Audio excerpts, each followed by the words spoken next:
ಇರೋ ಡೇಟ್ಗೂ ಇವ್ರಿಗೆ ಅಲಾಟ್ಮೆಂಟ್ ಆಗಿರೋ ಡೇಟ್ಗೂ ವ್ಯತ್ಯಾಸ ಇದೆ ಅಂತ ಮಾತ್ರ ಕೇಳಿರೋದು. ನಾನು ಲಾಸ್ಟ್ ಡೇಟ್ಗೆ ಮುಂಚೆನೇ ನನಗೆ ಅಲಾಟ್ ಆಗೋಗ್ಬಿಟ್ಟಿದ್ಯಂತೆ ಅನ್ನೋದು ಅವ್ರು ಕೇಳ್ತಾ ಇರೋದು, ಯಾರೋ ಕುಮಾರಣ್ಣನ ಫಾಲೋವರ್ಸು. ಈಗ ಹೈಕೋರ್ಟ್ ನಮ್ಗೇನು ಕೇಳಿದೆ, ನಮ್ಮನ್ನ ಎಕ್ಸ್ಪ್ಲನೇಷನ್ ಕೇಳಿದೆ. ಕುಮಾರಣ್ಣ ಚಾಟಿ ಬೀಸೋದಲ್ಲ ಅದು, ನೋಟಿಸ್ ಕೊಟ್ಟು ನೋಡಪ್ಪ ಇಂಥವ್ರು ನಿಮ್ಮ ಬಗ್ಗೆ ಆರೋಪ ಮಾಡ್ತಿದ್ದಾರೆ, ನೀನು ಎಕ್ಸ್ಪ್ಲನೇಷನ್ ಕೊಡು. ಈಗ ನಾನು ಹೈಕೋರ್ಟ್ಗೆ ರಿಟರ್ನ್ ಸಬ್ಮಿಷನ್ ನಾಳೆ ಕೊಡ್ತೀನಿ, ಇನ್ನು 15 ದಿನದಲ್ಲಿ ಕೇಸ್ ಗೆಲ್ತೀನಿ, ನನ್ನ ಜಾಗ ನನಗೆ ರಿಜಿಸ್ಟ್ರೇಷನ್ ಮಾಡಿಸ್ಕೊತೀನಿ. ಈಗ ನಾನು ಕುಮಾರಣ್ಣನ ಕೇಳೋ ಪ್ರಶ್ನೆ ಇಷ್ಟೇ. ಈಗ ನೀವು ಬೆಳಗ್ಗೆ ಟ್ವೀಟ್ ಮಾಡಿದ ತಕ್ಷಣ ನಾನು 12:30 ಪ್ರೆಸ್ ಮೀಟ್ ಮಾಡಿ ನೋಡಿ ಡಾಕ್ಯುಮೆಂಟ್ಸ್ನ ಎಲ್ಲ ಜೆರಾಕ್ಸ್ ಹಾಕಿ ನಮ್ಮ ಪತ್ರಕರ್ತರಿಗೆ ಕೊಡ್ತೀನಿ, ಅದರಲ್ಲಿ ಏನಾದರೂ ಇರ್ರೆಗ್ಯುಲಾರಿಟಿ ಇದ್ದರೆ ಇವತ್ತೇ ಪತ್ರಕರ್ತರು ನನ್ನನ್ನು ಎಕ್ಸ್ಪೋಸ್ ಮಾಡ್ಬೋದು. ನಾನು ಕಾನೂನು ಬಾಹಿರವಾಗಿ ಏನಾದರೂ ಅದರಲ್ಲಿ ಅಲಾಟ್ಮೆಂಟ್ ಆಗಿದ್ರೆ CA ಸೈಟ್ ತಗೊಳಕ್ಕೆ ನನ್ನ ವಿದ್ಯಾಸಂಸ್ಥೆ ಇದೆ, ನನ್ನ ಎಲಿಜಿಬಿಲಿಟಿ ಇದೆ, ಕೂಡಾದವರು ಪುಕ್ಸಟ್ಟೆ 1 ಎಕರೆಗೆ 5 ಕೋಟಿ ಸ್ವಾಮಿ ನಾನು ಪೇ ಮಾಡಿರೋದು ಅರ್ಬನ್ ಅಥಾರಿಟಿಗೆ. ಅದು ಲೀಸ್ಗೆ, ಪರ್ಚೇಸ್ಗೆ ಆದರೆ 15 ಕೋಟಿ ಕಟ್ಟಬೇಕು. 30 ವರ್ಷ ಲೀಸ್ಗೆ 1 ಎಕರೆಗೆ ನಾನು ಲೀಗಲಿ 5 ಕೋಟಿ ಕಟ್ಟಿದ್ರೆ ಇದೇನು ಕುಮಾರಣ್ಣ ತಾವು ಇಂಥ ಅಲಿಗೇಷನ್ ಮಾಡ್ತೀರಾ? ನನಗೆ ಕುಮಾರಣ್ಣ ನೀವೆಂಗೂ ನಿಮ್ಮವ್ರನ್ನ ಸಹಿಸಲ್ಲ ಅಂತ ನನಗೆ ಗೊತ್ತಿತ್ತು. ನೀವು DK ಶಿವಕುಮಾರ್ ಅವರು ಮುಖ್ಯಮಂತ್ರಿ ಆದರೂ ಒಕ್ಕಲಿಗರನ್ನ ಸಹಿಸಲಿಲ್ಲ, C ಬೈರೇಗೌಡರನ್ನ ಸಹಿಸಲಿಲ್ಲ, BL ಶಂಕರ್ ಅವ್ರನ್ನ ಸಹಿಸಲಿಲ್ಲ, ಚೆಲುವರಾಯ ಸ್ವಾಮಿನ ತುಳಿದ್ರಿ, ಬಾಲಕೃಷ್ಣ ಅಣ್ಣನ ತುಳಿದ್ರಿ, ಈಗ DK ಸಾಹೇಬ್ರನ್ನ ತುಳಿಯೋ ಪ್ರಯತ್ನ ಪಡ್ತಿದ್ದೀರಾ. ನೀವೆಂಗೂ ನಿಮ್ಮ ಒಕ್ಕಲಿಗರನ್ನ ನೀವು ಬೆಳೆಸಲ್ಲ. ಏನೋ ನಮ್ಮಂಥ OBC ಹುಡುಗರು ಬೆಳ್ಕೊಂತೀವಿ ಅಂದರೆ ನೀವು ನಮ್ಮಂಥ ಬಡವ್ರ ಮಕ್ಕಳು, ಅನಾಥ ಮಕ್ಕಳು, ನಾವೇನೋ ಎಷ್ಟು ಜನ ನಾನು CA ಸೈಡ್ಗೆ ಅಪ್ಲೈ ಮಾಡಿರೋದು ಅಮ್ಮಮ್ಮ ಅಂದರೆ 1 ಎಕರೆಗಿಂತ ಕಡಿಮೆ, ಒಂದೇ 40-42 ಸಾವಿರ ಸ್ಕ್ವೇರ್ ಫೀಟ್, ಇನ್ನೂ ಕಡಿಮೆ ಬರುತ್ತೆ. ಚಿಕ್ಕಬಳ್ಳಾಪುರದಲ್ಲಿ ಅದಕ್ಕೆ ನಾನು ಆಲ್ರೆಡಿ 25 ಲಕ್ಷ ಫಸ್ಟ್ ಇನ್ಸ್ಟಾಲ್ಮೆಂಟ್ ಕಟ್ಟಿದ್ದೀನಿ, ಕಾನೂನು ರೀತಿ ಇದೆ. ಹೈಕೋರ್ಟಲ್ಲಿ 15 ದಿನದಲ್ಲಿ ನಾನು ಇದು ಕೇಸ್ ಗೆಲ್ತೀನಿ. ಅವ್ರು ನನ್ನನ್ನು ಎಕ್ಸ್ಪ್ಲನೇಷನ್ ಕೇಳಿದ್ದಾರೆ, ಚಾಟಿ ಬೀಸಿಲ್ಲ. ಕುಮಾರಣ್ಣ ನೀವು ಮಾತ್ರ 100 ಎಕರೆ ಮಾಡ್ಬೋದು, ನಾವೊಂದು ವಿದ್ಯಾಸಂಸ್ಥೆಗೆ ಒಂದು CA ಸೈಟ್ ಮಾಡ್ಕೋಬಾರ್ದು. ನೀವು ನಿಮ್ಮ ಶ್ರೀಮತಿಯವರ ಹೆಸರು 32 ಎಕರೆ ಬಿಡದಿಯಲ್ಲಿ ತಗೋಬಹುದು. ಕುಮಾರಣ್ಣ ನೀವು ಮುಖ್ಯಮಂತ್ರಿಗಳಾಗಿದ್ದಾಗ ನಾನು ನಿಮ್ಮನ್ನು ಗಮನಿಸ್ತಿದ್ದೆ, ನೀವು CM ಆಗಿದ್ದಾಗ ನೀವು 62 ವಾಚ್ ಕಟ್ಟಿದ್ದೀರಾ. ನಾನು ಕ್ಯಾಲ್ಕುಲೇಟ್ ಮಾಡಿದ್ದೀನಿ, ನಿಮ್ಮ ಕೈಯಲ್ಲಿ ನಾನು 62 ವಾಚ್ ನಾನು ತುಂಬ ಸೂಕ್ಷ್ಮವಾಗಿ ಗಮನಿಸಿದ್ದೀನಿ. ನಿಮ್ಮ 62 ವಾಚಲ್ಲಿ ಸ್ಟಾರ್ಟಿಂಗ್ ಪ್ರೈಸು 10 ಲಕ್ಷ. ಆ 62 ವಾಚಲ್ಲಿ 75 ಲಕ್ಷದ ವಾಚ್ ನೀವು ಕಟ್ಟಿದ್ರಿ. ಇವಾಗ ನಿಮ್ಮ ವಾಚ್ ಕಲೆಕ್ಷನ್ ನನಗೆ ಗೊತ್ತಿರೋ ಪ್ರಕಾರ 85 ಆಗಿದೆ. ನೀವು ಕೈಯಲ್ಲಿ ಕಟ್ಟೋ ವಾಚು 85 ವಾಚು, ಅದರ ಕಾಸ್ಟೇ ಹತ್ತತ್ರ 15-20 ಕೋಟಿ ಆಗುತ್ತೆ ಕುಮಾರಣ್ಣ. ಪಾಪ ನಮ್ಮ ಬಿಡದಿ ರೈತರೆಲ್ಲ ನೀವೇನೋ ಪಂಚೆ ವೈಟ್ ಆ್ಯಂಡ್ ವೈಟ್ ಕಟ್ಕೊಂಡು ರೈತರ ಮಕ್ಕಳು ಅಂದ್ಕೊಂಡಿದ್ದಾರೆ. ನಾನು ರೈತರಿಗೆ ಹೇಳ್ತಾ ಇದ್ದೀನಿ, ಕುಮಾರಣ್ಣನ ಪಂಚೆ ಒಂದೇ ಸಿಂಪಲ್ಲು, ಇನ್ನೆಲ್ಲ ಕಾಸ್ಟ್ಲಿ. ಅವ್ರ ಜಮೀನ್ ಕಾಸ್ಟ್ಲಿ, ಫಾರ್ಮ್ ಹೌಸ್ ಕಾಸ್ಟ್ಲಿ, ಅವ್ರ ವಾಚ್ ಕಾಸ್ಟ್ಲಿ, ಅವ್ರು ಓಡಾಡೋ ಕಾರ್ ಕಾಸ್ಟ್ಲಿ, ಅವ್ರ ಮನೆ ಕಾಸ್ಟ್ಲಿ, ಎಲ್ಲ ಕಾಸ್ಟ್ಲಿ. ಕುಮಾರಣ್ಣ ಈಗ ನೀವು ಟ್ವೀಟ್ ಮಾಡಿ ಅಲಿಗೇಷನ್ ಮಾಡಿದ್ರಲ್ಲ, ನನಗೇನಾದರೂ ಅಭದ್ರತೆ ಭಯ ಇದ್ದಿದ್ರೆ ನಾನು ಡಾಕ್ಯುಮೆಂಟ್ನ ಮೀಡಿಯಾದವ್ರು ಕೊಟ್ಟಿದ್ದೀನಿ. ಈಗ ಇದನ್ನ ಅವ್ರಿಗೂ ಅಫಿಷಿಯಲ್ಸ್ ಟಚ್ ಇರ್ತಾರೆ, ದಯವಿಟ್ಟು ಅದನ್ನು ತನಿಖೆ ಮಾಡಿಸ್ಲಿ.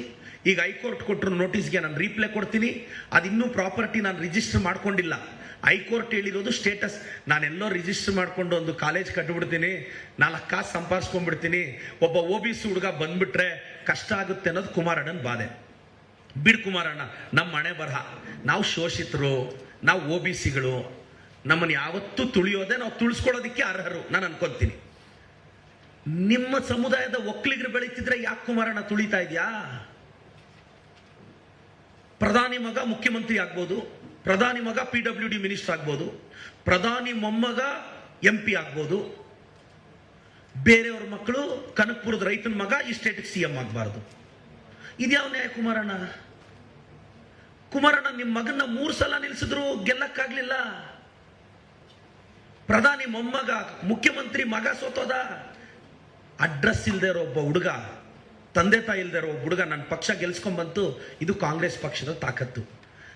ನೀವೆಲ್ಲ ಏನೋ ನಮ್ಮ ಬಾಯಿ ಕಟ್ಟಾಕ್ಬೋದು ಇಂಥ ಅಲಿಗೇಷನ್ ಮಾಡಿಸಿದ್ರೆ ಅಂತ, ಇದಕ್ಕೆಲ್ಲ ಹೆದರಿ ರಾಜಕಾರಣಕ್ಕೆ ಬರ್ತೀವ ಕುಮಾರಣ್ಣ?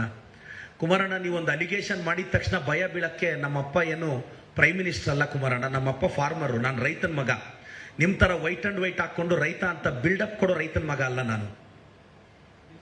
ನೀವೀಗ ನನಗಿರೋ ಮಾಹಿತಿ ಪ್ರಕಾರ ನಿಮ್ಗೊಂದು 700-800 ಎಕರೆ ಜಮೀನಿದೆ ಅಲ್ಲ ಕುಮಾರಣ್ಣ, ಅದು ಏನ್ ಕುಮಾರಣ್ಣ, ರಾಮನಗರದಲ್ಲಿ ಫಾರ್ಮ್ ಹೌಸ್ ಅಲ್ಲಿ ಬದನೆಕಾಯಿ ಮಾರಿ ತಗೊಂಡ್ರ? ಸೋರ್ಸ್ ಹೆಂಗೆ ಕುಮಾರಣ್ಣ? ಬಿಡದಿ ರೈತರಿಗೆ ಕೇಳ್ತಾ ಇದ್ದೀನಿ. ಬಿಡದಿಯಲ್ಲಿ ಅನಿತಕ್ಕದು 32 ಎಕರೆ ಜಮೀನಿದೆ. ಇದು ನಾನು ಹೇಳಿದ್ದಲ್ಲ, ನೆನ್ನೆ ಅನಿತಕ್ಕ ಅವರೇ ಹೇಳಿದ್ದು ಬಿಡದಿಯಲ್ಲಿ 32 ಎಕರೆ ಇದೆ ಅಂತ. ಕುಮಾರಣ್ಣ 32 ಎಕರೆ 1 ಕೋಟಿ ರೂಪಾಯಿ ಅನ್ನೋಣ ಬಿಡದಿ ಹತ್ರ ನೀವು ತಗೊಂಡಾಗ. 32 ಕೋಟಿ ಹೆಂಗ್ ಬಂತು ಕುಮಾರಣ್ಣ? ರಾಮರಾಜ್ ಪಂಚೆ ಮಾರಿದ್ರ ಕುಮಾರಣ್ಣ? ರಾಮರಾಜ್ ಬನೀನ್, Ramraj shirt, Ramraj brand ambassador ಆಗಿದ್ರ ಕುಮಾರಣ್ಣ? ಇಲ್ಲ ನಿಮ್ ಫಾರ್ಮ್ ಹೌಸ್ ಅಲ್ಲಿ ಬದನೆಕಾಯಿ ಬೆಳೆಯುತ್ತಲ್ಲ, ಅದಕ್ಕೇನಾದ್ರೂ ರೇಟ್ ಜಾಸ್ತಿ ಬಂದಿತ್ತ ಕುಮಾರಣ್ಣ? ಇಲ್ಲ ನಿಮ್ಮ ಹತ್ರ ಇರೋ ವಾಚ್ಗಳೆಲ್ಲ ಇತ್ತಲ್ಲ, CM ಆಗಿದ್ದಾಗ ಒಂದೊಂದು ಫೈಲ್ಗೆ ಸೈನ್ ಹಾಕಕ್ಕೂ ಒಂದೊಂದು ವಾಚ್ ತರಿಸ್ಕೊಂತ ಇದ್ರಲ್ಲ, 10 lakhs 15 lakhs, ಅದರಿಂದ ಬಂತ ಕುಮಾರಣ್ಣ? ಅದೇ ಬಳ್ಳಾರಿಯಿಂದ ಕಿಕ್ ಬ್ಯಾಕ್ ಬಂತಲ್ಲ ಕುಮಾರಣ್ಣ, ಆವಾಗ ಟಾಟಾ ಸುಮೋದಲ್ಲಿ, ಅದ್ರಲ್ಲಿ ತಗೊಂಡ್ರ ಕುಮಾರಣ್ಣ? ಡಿನೋಟಿಫಿಕೇಶನ್ ಅಲ್ಲಿ ಹೊಡೆದ್ರಂತಲ್ವಾ, ಅದ್ರಲ್ಲಿ ತಗೊಂಡ್ರ ಕುಮಾರಣ್ಣ? ಕುಮಾರಣ್ಣ, ನೀವು ಹೇಳಿದಕ್ಕೆ ನಾನು ಉತ್ತರಿಸ್ತಾ ಇದ್ದೀನಿ. ಇದಕ್ಕೆ ಆನ್ಸರ್ ಮಾಡ್ಬಿಟ್ರೆ ನಾವು ಕುಮಾರಣ್ಣ ಅವ್ರ ಇಂಟಿಗ್ರಿಟಿನ ಪ್ರಶ್ನೆನೇ ಮಾಡಲ್ಲ. ಪ್ರಧಾನಿಗಳೇ ಬಿಡದಿ ಟೌನ್ಶಿಪ್ನ ಅಪ್ರಿಷಿಯೇಟ್ ಮಾಡಿದ್ರೆ ಇವರೆಲ್ಲ ರಾಜಕೀಯ ಬೇಳೆ ಬಯಸ್ಕೊಂತಾರೆ, ರಾಜಕೀಯ ಬೇಳೆ ಬಯಸ್ಕೊಳಕ್ ಬರ್ತಾರೆ. ನಾನು ರಾಜ್ಯದ ಜನತೆಗೆ ಹೇಳ್ತಾ ಇದ್ದೀನಿ, ನಾನು ಪರಿಶ್ರಮ ನೀಟ್ ಅಕಾಡೆಮಿ ಮುಖ್ಯಸ್ಥ. ಇವರು ಪದೇ ಪದೇ ನಮ್ಮನ್ನು ಟಾರ್ಗೆಟ್ ಮಾಡ್ತಾರೆ, ನಾನು ಕ್ಲಾರಿಫಿಕೇಶನ್ ಕೊಡ್ತೀನಿ. ನಂದು 2 ವಿದ್ಯಾಸಂಸ್ಥೆ ಇದೆ. ಒಂದು ಪರಿಶ್ರಮ ನೀಟ್ ಅಕಾಡೆಮಿ. ಪರಿಶ್ರಮ ನೀಟ್ ಅಕಾಡೆಮಿ ಅಂದರೆ ಅದೊಂದು ಪ್ರೈವೇಟ್ ಲಿಮಿಟೆಡ್ ಕಂಪನಿ. ನಾನೊಂದು ಮಗು ಹತ್ರ 3 ಲಕ್ಷ ಫೀಸ್ ತಗೊಂಡ್ರೆ ಅದಕ್ಕೆ 54,000 GST ಕಟ್ತೀನಿ. ಕುಮಾರಣ್ಣನ ಫ್ಯಾಮಿಲಿ ಕಟ್ಟೋ ಇನ್ಕಮ್ ಟ್ಯಾಕ್ಸ್ ಇದ್ದ ನಾನು ಕಟ್ಟಿರೋ GST ಜಾಸ್ತಿ. ರಾಜ್ಯದ ಇನ್ಫಾರ್ಮೇಶನ್ ಕೇಳ್ತಾ ಇದ್ದೀನಿ. ಕುಮಾರಣ್ಣ, ನೀವೆಲ್ಲ ಫೈಲ್ ಮಾಡೋ IT-ಗಿಂತ ನನ್ನ GST ಜಾಸ್ತಿ. ಪ್ರೈವೇಟ್ ಲಿಮಿಟೆಡ್ ಅಲ್ಲಿ ನಾನು 3 ಲಕ್ಷ ಫೀಸ್ ತಗೊಂತೀನಿ, ಅದಕ್ಕೆ 54,000 GST ಕಟ್ತೀನಿ. ಅದಾದ್ಮೇಲೆ ಒಂದು ಮಗುಗೆ ಒಂದು 20,000 ರೂಪಾಯಿ ಉಳಿಸ್ತೀನಿ ಅನ್ಕೊಳ್ಳಿ. ಆ 20,000 ರೂಪಾಯಿಗೆ ಮತ್ತೆ 25.1% ಇನ್ಕಮ್ ಟ್ಯಾಕ್ಸ್ ಕಟ್ತೀನಿ. ಅದಾದ್ಮೇಲೆ ಒಂದು ಮಗುಗೆ 10,000 15,000 ಉಳಿದ್ರೆ ಅದು ನನ್ನ ಪ್ರಾಫಿಟ್. ಇದು ಪ್ರೈವೇಟ್ ಲಿಮಿಟೆಡ್, ಇದು ಬೇರೆ. ಅಂದ್ರೆ ನಾನು ತಗೊಳ್ಳೋ 1 ಲಕ್ಷಕ್ಕೆ ಸರಿ ಸುಮಾರು 40,000 ಟ್ಯಾಕ್ಸ್ ಕಟ್ತೀನಿ ಕುಮಾರಣ್ಣ, ಟ್ಯಾಕ್ಸ್ ಕಟ್ತೀನಿ. ಇದು ಪ್ರೈವೇಟ್ ಲಿಮಿಟೆಡ್. ಇನ್ನೊಂದು ಪರಿಶ್ರಮ ಎಜುಕೇಶನ್ ಟ್ರಸ್ಟ್. ಈ ಟ್ರಸ್ಟ್ ಏನು ಅಂದ್ರೆ, ನೀವು ಕರ್ನಾಟಕದಲ್ಲಿ ಕಾನೂನು ಹೆಂಗಿದೆ ಅಂದ್ರೆ, ನೀವು PU ಕಾಲೇಜ್ ಮಾಡಬೇಕು ಅಂದ್ರೆ ನೀವು ಟ್ರಸ್ಟ್ ಅಲ್ಲೇ ಮಾಡಬೇಕು, ಇದು ಕಾನೂನು. ಸೊ ನಾನು ಕೆಲವು ವರ್ಷಗಳಿಂದ 5-6 ವರ್ಷದಿಂದ ನಾನು ಟ್ರಸ್ಟ್ ಓಪನ್ ಮಾಡ್ತೀನಿ. ಆ ಪರಿಶ್ರಮ ಎಜುಕೇಶನ್ ಟ್ರಸ್ಟ್ ಮುಖಾಂತರ ಕರ್ನಾಟಕ PU ಬೋರ್ಡ್ ಅಲ್ಲಿ ಪರಿಶ್ರಮ PU ಕಾಲೇಜ್ ಅಂತ ಪರ್ಮಿಷನ್ ತಗೊಂತೀನಿ. ಆ PU ಕಾಲೇಜ್ ಮಕ್ಕಳಿಗೆ ಕಾಲೇಜ್ ನಡೆಸ್ತೀನಿ. ಒಂದು 2,000-3,000 ಮಕ್ಕಳು ನಮ್ಮಲ್ಲಿ ಹಾಸ್ಟೆಲ್ ಇದ್ದಾರೆ. ಆ ಮಕ್ಕಳಿಗೋಸ್ಕರ ಬೆಂಗಳೂರು BBMPಯಲ್ಲಿ 16 ಬಿಲ್ಡಿಂಗ್ಗಳಿಗೆ PG ಪರ್ಮಿಷನ್ ತಗೊಂಡಿದ್ದೀನಿ. RR ನಗರ ಬೆಂಗಳೂರು BBMPಯಲ್ಲಿ ನಾನು 16 ಬಿಲ್ಡಿಂಗ್ಗೂ ಪರ್ಮಿಷನ್ ತಗೊಂಡಿರೋ, PG ಪರ್ಮಿಷನ್ ತಗೊಂಡಿರೋ ಬಿಲ್ಡಿಂಗ್ ಕಾಪೀಸ್ ಇದೆ, ಅಪ್ರೂವ್ ಕಾಪಿ ಇದೆ, ಕಾಲೇಜ್ ಪರ್ಮಿಷನ್ ಇದೆ. ನನಗೆ 800 ಅಡ್ಮಿಷನ್ ತಗೊಳ್ಳೋ ಅಷ್ಟು ಪರ್ಮಿಷನ್ ಸರ್ಕಾರ ಕೊಟ್ಟಿದೆ. ನಾನು MLA ಅನ್ನೋ ಕಾರಣಕ್ಕೆ ಕೊಟ್ಟಿಲ್ಲ, ನಾನೊಬ್ಬ ಪರಿಶ್ರಮ ಮುಖ್ಯಸ್ಥ, ನನಗೆ ಯೋಗ್ಯತೆ ಇರೋದಕ್ಕೆ ಕೊಟ್ಟಿದ್ದಾರೆ. ಇದು ಪರಿಶ್ರಮ ಟ್ರಸ್ಟ್. ಆ ಟ್ರಸ್ಟ್ಗೆ CA ಸೈಟ್ ಅಲಾಟ್ ಆಗಿದೆ. ಕುಮಾರಣ್ಣ, ನಿಮ್ಮ ತರ ಸಿಕ್ಕಿದ ಕಡೆ ಎಲ್ಲ ಕೈ ಚಾಚಿ ಎಲ್ಲದರಲ್ಲೂ 10%, 20%, 30%, 40%, ನೀವು ಬಿಜೆಪಿದು 40, ನಿಮ್ದು 45% ಎಲ್ಲ ತಗೊಂಡು ನಾವು 106 ಎಕರೆ ಜಮೀನು ಮಾಡಿಲ್ಲ. ನಾನು ಇಷ್ಟು ವರ್ಷ ಅಮಿತ್ ಶಾನ ಪ್ರಶ್ನೆ ಮಾಡ್ತೀವಿ, ಧರ್ಮೇಂದ್ರ ಪ್ರಧಾನ್ ರಾಜೀನಾಮೆ ಕೊಡೋರ್ಗೂ ಫೈಟ್ ಮಾಡ್ತೀವಿ. ನಾವೀಗ ನೀಟ್ ಬಗ್ಗೆ ಪ್ರಶ್ನೆ ಕೇಳ್ತಾ ಇದ್ರೆ ಅದನ್ನ ಕಟ್ಟಾಕ್ಬೇಕು ಅಂತ ಇಲ್ಲಿ ಯಾವ್ದಾವ್ದೋ ತೆಗೀತಾರೆ. ಯಾವತ್ತೂ ಇಲ್ಲದೆ ಇರೋದು ಇದೇನು ಸರ್ ಸಡನ್ ಆಗಿ? ಬೆಳಗ್ಗೆ ಕುಮಾರಣ್ಣ ಬೆಳಗ್ಗೆ ನಾನು ಸ್ವಲ್ಪ ಬೆಳೆದಿದ್ದೀನಿ ಅಂತ ನನಗೆ ಇವಾಗ ಅನಿಸ್ತಿದೆ. ನೀವು ಬೆಳಗ್ಗೆ ಎದ್ದು ನನ್ನ ಬಗ್ಗೆ ಟ್ವೀಟ್ ಮಾಡಿರೋದು ನೋಡಿದ್ರೆ ನಿಮ್ಮ JDS ಪೇಜಲ್ಲಿ, ಅದೇನಣ್ಣ ಭೂತದ ಬಾಯಲ್ಲಿ ಭಗವದ್ಗೀತೆನ ನಾವೆಲ್ಲ ಸಿದ್ಧಗಂಗೆ ಮಠದಲ್ಲಿ ಓದಿರೋರು ಅಣ್ಣ. ಸಂಸ್ಕಾರದಿಂದ 40,000 ಸ್ಕ್ವೇರ್ ಫೀಟ್ ತಗೊಂಡಿದ್ದೀವಣ್ಣ. ಸಂಸ್ಕಾರ ಕಳ್ಕೊಂಡು ಪರಪ್ನ ಅಗ್ರಹಾರಕ್ಕೆ ಹೋಗಿಲ್ಲ ಕುಮಾರಣ್ಣ. ಅರ್ಥ ಆಯ್ತು ಅನ್ಸುತ್ತೆ. ಇದು ಇವತ್ತು ಬಂದಿರೋ ಎಲ್ಲ ಪ್ರಶ್ನೆಗಳಿಗೂ ನಾನು ಉತ್ತರ ಕೊಟ್ಟಿದ್ದೀನಿ. ಪದೇ ಪದೇ BJPಯವರು JDS ಅವರು ನೀವು ನನ್ನ ಸಮಸ್ಯೆ ಬನ್ನಿ, ಇವಾಗ ಫೈಟ್ ಲಾಜಿಕಲ್ ಎಂಡ್ ಏನು, ನಾನು ಆವತ್ತೇ ಚಾಲೆಂಜ್ ಮಾಡಿದೆ. ನಂದೇನಾದ್ರೂ ಇಲ್ಲೀಗಲ್ ಇದ್ರೆ ಕಳಿಸ್ರಪ್ಪ ನಿಮ್ಮ IT-ನ, ಕಳಿಸ್ರಯ್ಯ, ED-ನ ಕಳಿಸ್ರಯ್ಯ.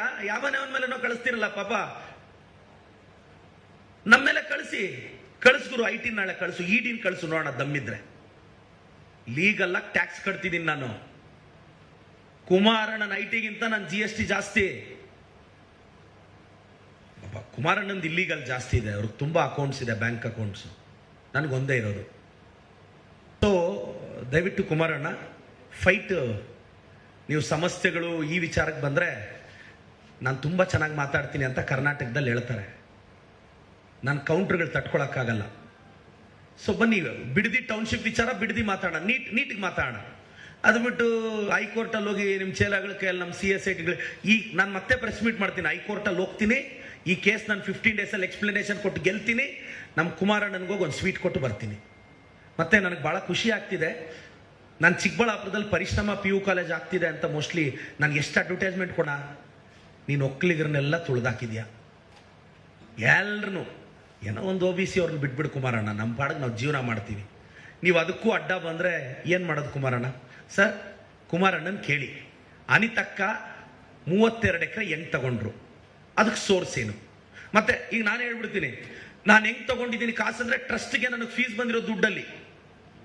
ಈಗ ನಾನು ಕುಮಾರಣ್ಣ ಒಪ್ಕೊಂಡ್ರೆ ಇಂಟಿಗ್ರಿಟಿ ಪ್ರಶ್ನೆ, ನನ್ನ ಪ್ರೈವೇಟ್ ಲಿಮಿಟೆಡ್, ನನ್ನ ಟ್ರಸ್ಟ್ ಎಲ್ಲ ಡಾಕ್ಯುಮೆಂಟ್ಸು ಕುಮಾರಣ್ಣ ನನಗೆ ಚರ್ಚೆಗೆ ಕರೆದ್ರೆ ಸಾಕು. ನಾನಿವಾಗ ಕುಮಾರಣ್ಣನಿಗೆ ಪತ್ರ ಬರೀತೀನಿ, ನನ್ನ ಎಲ್ಲ ಟ್ರಾನ್ಸಾಕ್ಷನ್ನು, ನನ್ನ ಸೋರ್ಸಸ್ಸು, ನನ್ನ ಆಸ್ತಿ ಎಲ್ಲವೂ ನನ್ನ ಕುಮಾರಣ್ಣನ ಹೋಗೋ ಕೊಟ್ಟು, ನೋಡು ಕುಮಾರಣ್ಣ ಇದು ನಂದು. ಕುಮಾರಣ್ಣನ ತಾಕತ್ತಿದೆಯಾ?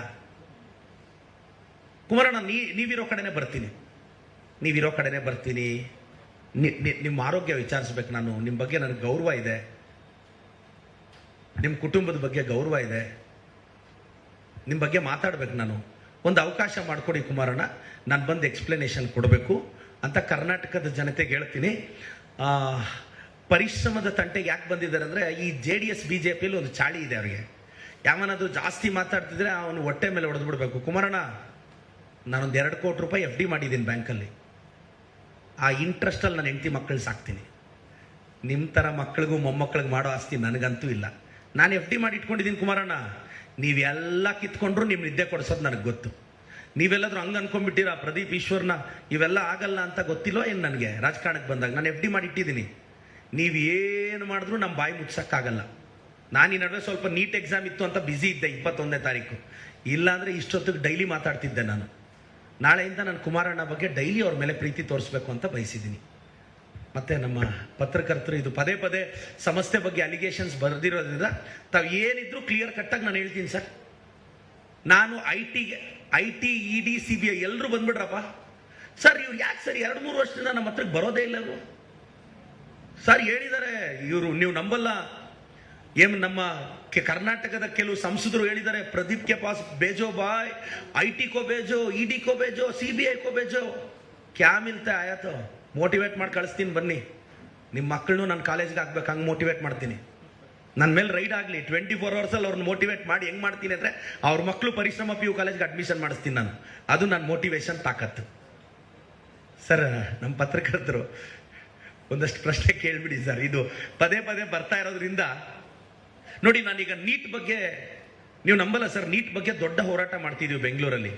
ಮೊನ್ನೆ ಎಲ್ಲ ನಾನು ನಮ್ಮ ಮಂಜುನಾಥ್ ಅವರೆಲ್ಲ ಮೀಟ್ ಮಾಡಿದ್ವಿ. ಇದು ಬಹಳ ದೊಡ್ಡ ಮಟ್ಟದ ಹೋರಾಟ. ಇದು ಡಿಸ್ಕಷನ್ ನಡೆದಿದ ತಕ್ಷಣ ಇವತ್ತು ರಾತ್ರಿ ಬೆಳಗ್ಗೆನೆ ಟ್ವೀಟ್ ಮಾಡ್ಬಿಡ್ತಾರೆ ಇವರು